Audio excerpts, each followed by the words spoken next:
আসসালামু আলাইকুম। আজকে আমাদের টপিকসটি হচ্ছে civil engineering basic knowledge. Civil engineer হিসেবে সিভিল ইঞ্জিনিয়ারিং বেসিক নলেজ থাকা খুবই গুরুত্বপূর্ণ। আপনি ভাইবা বোর্ডে যান বা যেখানেই যান, আপনাকে জিজ্ঞাসা করতে পারে যে এক বস্তা সিমেন্ট সমান সমান কত সিএফটি। আপনি যদি বলতে না পারেন খুবই লজ্জায় পড়বেন। বিশেষ করে ভাইবা বোর্ডে আপনাকে প্রশ্ন করতে পারে যে আমরা পিসিসি সিমেন্ট ব্যবহার না করে মানে ওপিসি কেন ব্যবহার করব, বা ওপিসি ব্যবহার করে আমার লাভটা কি, আমি পিসিসি ব্যবহার করতে পারি। এই বিষয়গুলো খুবই গুরুত্বপূর্ণ। আর আমাদের ক্ষেত্রে হয় কি, আমরা যে ভিডিওগুলো দেখি আমরা শেয়ার করতে মনে হয় একটু সমস্যা হয়, যে হয়তো বা কি মনে করবে কেউ। আসলে এগুলো মনে করার কিছু নাই। আপনি যদি একটা ভিডিও দেখেন, আপনার আশেপাশে অনেক ইঞ্জিনিয়ার আছে, কারণ ইঞ্জিনিয়ারদের সাথে সম্পর্ক যাদের থাকে ম্যাক্সিমাম হচ্ছে ইঞ্জিনিয়ার। আপনি শেয়ার করলে আপনার আশেপাশে মানুষজন জানবে, এতে করে ইঞ্জিনিয়াররা দক্ষ হয়ে যাবে। আমার যদি ভুল হয়ে থাকে, আপনার কমেন্টসে কিন্তু আমাকে অবশ্যই ভুলটা সংশোধন করে দিবেন। তো প্রথমত হচ্ছে আমরা যে আজকে টপিকটি সিলেক্ট করছি সেটা হচ্ছে সিমেন্ট। সাইটে আমরা যে সিমেন্টটি ব্যবহার করে থাকি, সিমেন্টটি সাধারণত সিমেন্ট ব্যাগ আকারে আসে। তাহলে এক বস্তা সিমেন্টের ওজন কত? 50 কেজি। তাহলে 50 কেজি সিমেন্টের ভলিউম কত? 1.25 সিএফটি। আমি একটু মার্কিং করে দিচ্ছি। তাহলে হচ্ছে এক বস্তা সিমেন্টের ওজন হচ্ছে 50 কেজি, এবং ঠিক এই 50 কেজি সিমেন্টের ভলিউম হচ্ছে 1.25 সিএফটি। এবং আমরা যদি বলি 1 ঘনমিটার সিমেন্টের ওজন কত? 1440 কেজি। খুবই গুরুত্বপূর্ণ।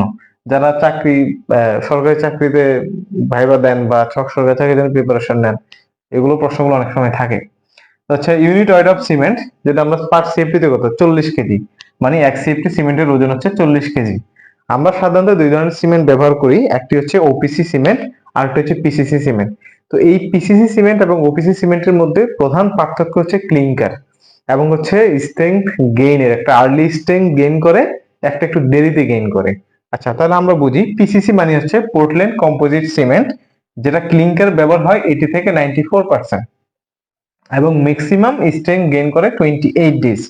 আর ওপিসি সিমেন্ট হচ্ছে অর্ডিনারি পোর্টল্যান্ড সিমেন্ট, ক্লিংকারের পরিমাণ থাকে 94 থেকে 100%, এবং ম্যাক্সিমাম স্ট্রেংথ গেইন করে হচ্ছে 1 সপ্তাহের মধ্যে। এখন প্রশ্ন হচ্ছে যে আমরা এখানে পিসিসি সিমেন্ট ব্যবহার না করে ওপিসি সিমেন্ট ব্যবহার কেন করব, বা ওপিসি সিমেন্ট কেন ব্যবহার করব না, এই বিষয়গুলো নিয়ে প্রথমত হচ্ছে এই দুইটার মধ্যে ডিফারেন্স হচ্ছে দুইটা। একটা হচ্ছে ক্লিংকারের পরিমাণ, এটা থাকে 80 থেকে 94%। এর কারণ কি, এটা আস্তে আস্তে আস্তে আস্তে গেইন করে, যে 28 ডেজ।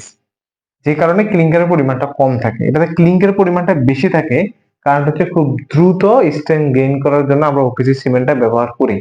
তাহলে যদি প্রশ্ন হয় যে আমরা কেন ওপিসি সিমেন্টটা ব্যবহার করব, কোথায় ব্যবহার করব, সেটা স্পেসিফিক আপনার কাজের ক্ষেত্রে হইতে পারে, যে আপনার খুব আর্লি স্ট্রেংথ দরকার, সেই ক্ষেত্রে অবশ্যই আপনি ওপিসি সিমেন্ট ব্যবহার করতে পারেন। এবং সাধারণত পিসিসি সিমেন্ট থেকে ওপিসি সিমেন্টের দাম একটু বেশি হয়। তারপর হচ্ছে আমাদের আর একটা জিনিস আছে, সেটা হচ্ছে আমরা সিএফটি বলতে কি বুঝবো। সিএফটি হচ্ছে সাধারণত হচ্ছে কিউবিক ফিট বা ফিট কিউব। আসলে জিনিসটা হচ্ছে একই কথা।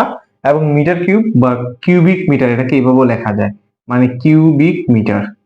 তো এই বিষয়গুলো আজকে আপনাদেরকে জানানো। ধন্যবাদ। আসসালামু আলাইকুম।